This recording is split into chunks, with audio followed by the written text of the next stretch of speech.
بدنصیبی صرف چیز کے نہ ملنے کو نہیں کہتے، بلکہ بدنصیب تو وہ ہوتا ہے جسے اللہ آنکھ سے نوازتا تو ہے مگر بینائی چھین لیتا ہے۔ اور جانتے ہو کس چیز کی بینائی؟ اللہ کو دیکھنے کی بینائی۔ اور کچھ کو وہ زبان تو دیتا ہے مگر اچھے الفاظ بولنے سے وہ ساری عمر قاصر رہتے ہیں۔ جانتے ہو جب بھی تمہیں مشکلات گھیرتی ہیں تو تم مایوس ہو جاتے ہو، تمہیں لگتا ہے کہ شاید تم ہی سب سے زیادہ آزمائے جا رہے ہو اور نہ ہی اس آزمائش سے نکلنے کا کوئی راستہ نظر آ رہا ہوتا ہے، مگر حقیقت میں ایسا نہیں ہوتا۔ اللہ اگر ہمارے نصیب میں پتھریلے راستے لکھتا ہے تو ہمیں مضبوط جوتے بھی بخش دیتا ہے۔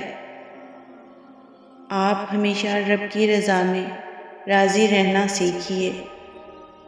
یقین رکھیے اللہ اپنے بندے کو آزماتا ہے اور آزمائشیں اپنے بہترین بندوں کو عطا فرماتا ہے، کیونکہ وہ جانتا ہے وہ ان آزمائشوں سے نپٹنے کی صلاحیت رکھتے ہیں، اور ہر آزمائش اللہ والوں کو اپنے رب کے قریب سے قریب تر کرتی ہے۔